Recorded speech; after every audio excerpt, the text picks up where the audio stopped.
سلام گلدختران زیبا. همه شما را خوش آمدید میگویم به صحیفه خود. در این صحیفه دختران من درباره زیبایی و تازگی پوست و ارگانیسم معلومات‌های مفید و جالب بهر شما میدهم. در این صحیفه حتما ابونه شوید و از سری کسمتیکا ها و کسمتولوژی ها آگاه باشید.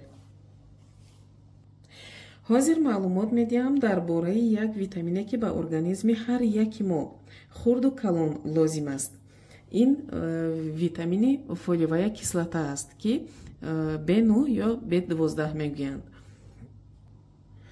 خب ویتامین B9 در سینتز DNK و RNK اشتراک میکند که برای رشد حجره ها در مغز استخوان ها، پوست و لعاب پرده ها مهم است.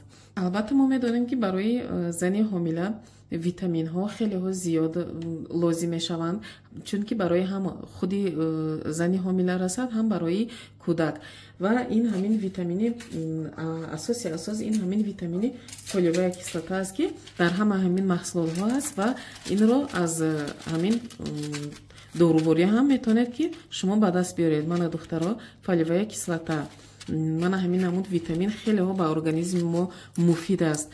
اساس در دوره حاملگی دخترها وقتی که دکتر به ما داروخط میدهد ما آن داروخط ها رو گرفته ویتامین گفته اینقدر به او اهمیت نمیدیم و آنها رو بسیار وقت زنهای حامله رو میبینم که میپرتند و از این چیزا استفاده نمیبرند.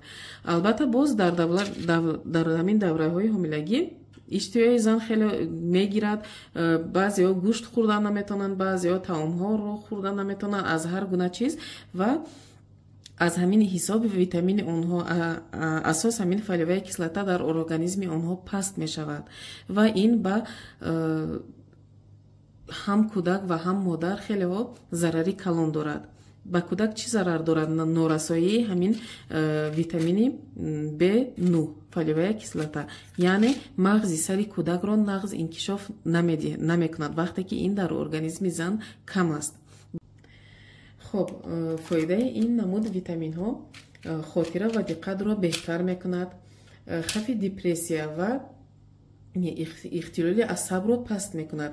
وقتی که ما خودمون رو عصبی حس میکنیم و بعضی وقت میشود که بیهوده حسیاتی ترس میگیریم، این هم از حساب نارسایی همین ویتامین هست. بسیار کودکان ما در مکتب میروند خاطره سوست دارند و این ویتامین میتونه خاطره آنها رو خیلی خوب کند.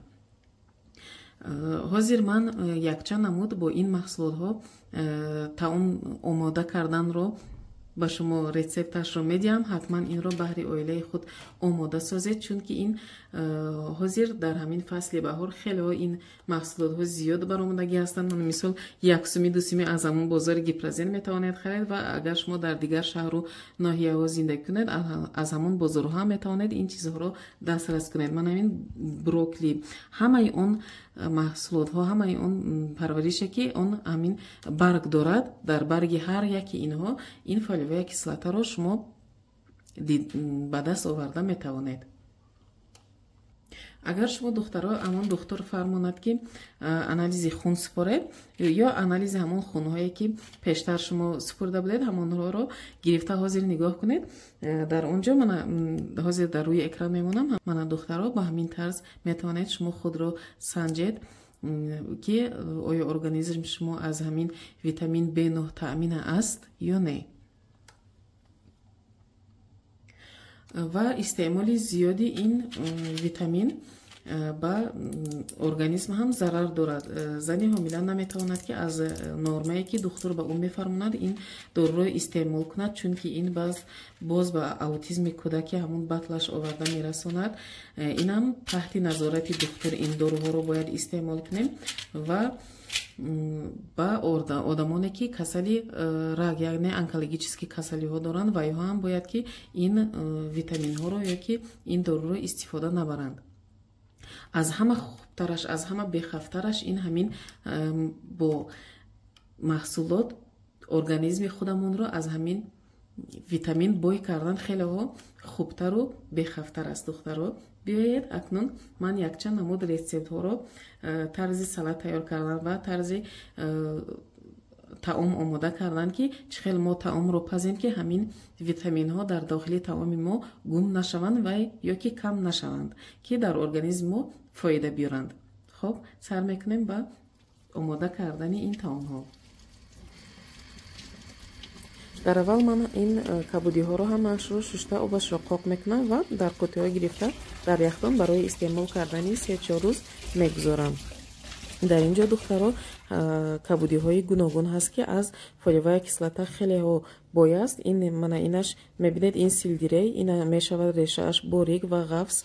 боз ин ҷо аз ҳама витамини зиёде ки B9 дорад, ин ҳамин шпинат ҳаст, яъне ба забони тоҷикӣ исфаноҷ мегӯянд. дар бозорҳо хеле зиёд баромадааст. инҳоро ҳам шумо метавонед ҳамхел пешакӣ гирифта реза карда дар яхдон нигоҳ кунед ва инро дар ҳамаи авқотатон метавонед ки андозед. духтаро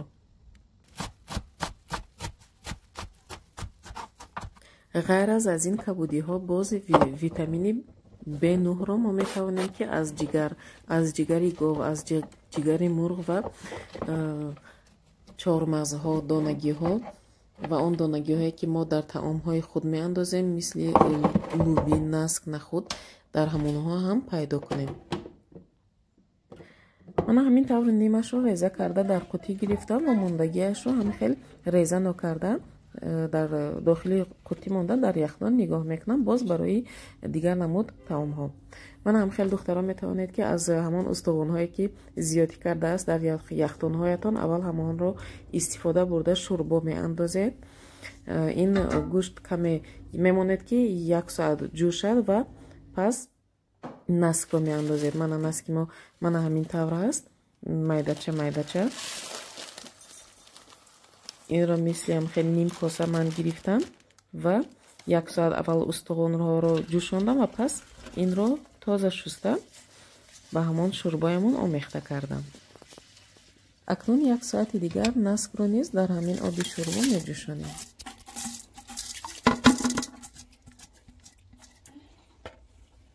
мана духтаро ин барои шӯрбои мо ҳаст. гулкарам ва брокколи, капуст, ҳамин қадар 1 лаби болгарӣ, чеснок, сабзӣ. ин лаблабуро бошад. барои салат тайёр кардан ман як тараф дар ҳамин оби шӯрбо меҷӯшонем ва салат мекунем. хоб ҳозир духтаро ман пиёзро реза карда ба шӯрбо омехта мекунам. пиёзро меандозем. ҳоло пиёзро андохтем ва ин нахӯдакҳои мо тайёр нашудааст. баъде ки ҳамаи ин тайёр шуд, пиёз ҳам пухт, ин нахӯдакҳо ҳам пухтанд ва мо меандозем дигар сабзавотҳоро.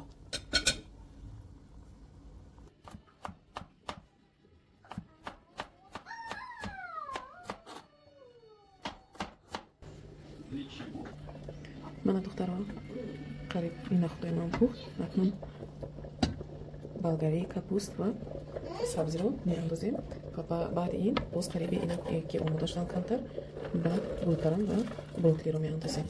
барои кам мепазем инро, барое ки витаминҳояш зиёд истанд. ҳамаи витаминҳои ин таом нобуд нашаванд. лаблабу бошад. барои салат ман хеле мемонам ки витаминҳояш дар ҳамин оби шӯрбо равад ва инро мегирем. гулкарам ва брокколиро мана ҳамин тавр тунукак реза мекунем ва вақте ки хӯроки мо ба пуррагӣ ки омода шуд, оташро хомӯш мекунем ва инҳоро меандозем. вақте ки инҳоро андохтем ва аллакай таи тафтон худаш гарм аст, 2-3 дақиқа инҳо зуд тайёр мешаванд. мана ҳозир ман лаблабуро ҷудо карда мегирам барои салат омода кардан ва дар ин ҳамроҳ мекунам гулкарам ва брокколиро. мана духтаро вақте ки ҳамхел брокколи ва гулкарамро андохтем, як бор мековем дегро ва сарпӯши дегро пӯшонда тафдонро хомӯш мекунем ва дар муддати 10 дақиқа ҳамихел меистад. намеҷӯшонем ки чунки ҳамон витаминҳои B9 аз таркибашон гум нашаванд ё ин ки кам нашаванд. хоб омода мекунем салатро. барои ин ба мо 4 تا تخم ҳамон кабудиҳое ки мо реза кардем пешакӣ ва 1 та бодринг чормағз лаб-лабу 1 дона. мана ҳамин тавр хӯриши зебо ва хеле фоидаовар омода мекунем. бо ҳамин тароша ҳамин тавр реза мекунем ки хӯриши мо зебо шавад ва хӯрданаш ҳам хелеҳо ба кӯдакон писанд ояд. мана тухмро ҳам хеле реза карда ҳамашро омехта мекунем ва каме намак карда мувофиқи табъи худ метавонед намак кунед. тамом, дигар ягон чиз дар ин омехта кардан лозим нест. ҳатман духтаро ин намуд таомҳои фоидаовару ин ғизоҳои хелеҳо аз витаминҳо бойро баҳри оилаи худ омода кунед ва онҳо агар ин чизҳоро ҳам дӯст надоранд кам ҳаминҳоро дар таомҳояшон андозед ва онҳо ба хӯрдани ин чизҳо одат мекунанд ва боз витаминҳои онҳо дар организмашон зиёд мешавад, саломатиашон хуб мешавад, пӯсташон тоза мешавад ва зеҳни онҳо ҳам хелеҳо хуб мешавад. духтаро, хуб, ҳама каса дар паноҳи Аллоҳ бошед. то наворҳои оянда духтаро, чӣ саволе ки доред дар таи ҳамон комментариҳо нависед. ман ҳатман вақт ёфта ба саволҳои шумо ҷавоб медиҳам духтаро. то наворҳои оянда бо мо бошед.